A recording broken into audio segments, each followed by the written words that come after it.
प्राथमिक शिक्षक भर्ती में बीएड शामिल को लेकर सुप्रीम कोर्ट में लगभग 2 मिनट तक सुनवाई हुई। उस सुनवाई को मैंने मेरे चैनल पर लाइव के माध्यम से दिखाया, बाकी रिकॉर्डेड वीडियो भी चैनल पर उपलब्ध हो जाएगा। यदि आप मेरे चैनल पर पहली बार जुड़े हैं तो चैनल को सब्सक्राइब करें और शेयर कीजिए ताकि सभी के पास आवाज पहुंचे। आज क्या हुआ सुनवाई के दौरान और क्या आगे हो सकता है, इन तमाम बातों को लेकर चर्चा करूंगा। जब बिहार सरकार की एसएलपी की सुनवाई 9 अक्टूबर 2023 को हुई थी, उस समय इसी बेंच ने कमेंट किया था, टिप्पणी की थी कि क्यों नहीं इस मामले को जस्टिस अनिरुद्ध बोस की बेंच में रेफर कर दिया जाए, क्योंकि वहां पर रेफर करने का कारण था कि 3 जजों की बेंच, जस्टिस अनिरुद्ध बोस की बेंच इस मामले को ऑलरेडी डिसाइड कर चुकी है, तो वहीं पर जाइए। उस समय बिहार सरकार एसएलपी विड्रॉ कर ली, तो आज यही स्थिति हुई, क्योंकि वही ग्राउंड, वही बातें थी कि कैसे भी करके बीएड को शामिल किया जाए। तो आज बीएड को शामिल करने को लेकर डीएलएड की तरफ से दो सीनियर एडवोकेटों ने पैरवी की, जो मैंने आज सुबह बताया। बीएड की तरफ से सीनियर एडवोकेट प्रशांत भूषण जी उपस्थित हुए और भी सीनियर एडवोकेट उपस्थित हुए। जैसे ही ऑर्डर वेबसाइट पर आएगा बताऊंगा कि कौन कौन बीएड की तरफ से सीनियर एडवोकेट उपस्थित हुए।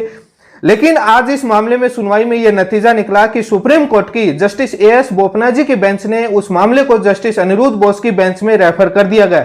अब इस मामले की जस्टिस अनिरुद्ध बोस की बेंच में कब सुनवाई होती है वो वेट करना होगा।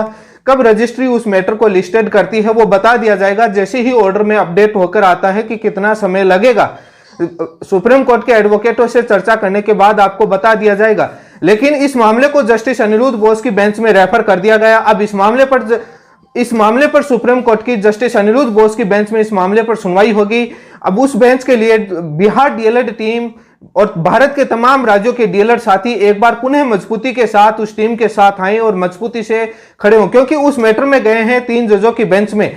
वही छत्तीसगढ़ वाला मैटर आज उठाने की कोशिश की, अराइज करने की कोशिश की, लेकिन 3 जजों की बेंच का ऑर्डर था, 2 जजों की बेंच ऑर्डर उसको ओवरराइड नहीं कर सकती, इसीलिए क्योंकि वो बेंच ऑलरेडी ऑर्डर दे चुकी है तो उस बेंच में रेफर कर दिया, क्योंकि ये 9 अक्टूबर को भी हो रहा था।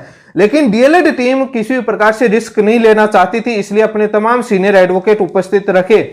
डीएलएड साथी परेशान हो सकते हैं, लेकिन केस मजबूती से आप बेफिक्र रहिए। अब जब भी सुनवाई होगी उस मामले में डिटेल से चर्चा की जाएगी और तमाम जो भी आईए लगाई हैं उन चीजों को लेकर तमाम मैं एक डिटेल में वीडियो पर चर्चा करूंगा। आप वेट कीजिए, चैनल को सब्सक्राइब करे रखें, शेयर कीजिए। आज इस मामले में इतना ही हुआ।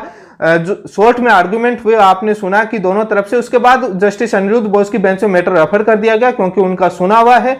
और दलील देने की बीएड ने कोशिश की और डीएलएड ने कहा कि ऑलरेडी डिसाइडेड है उस बेंच के द्वारा, और तमाम चीजें हुई, उसके बाद उस बेंच में रेफर कर दिया गया। इतना ही हुआ है, ज्यादा कुछ भी नहीं हुआ। इसी के साथ आप सभी का बहुत बहुत धन्यवाद।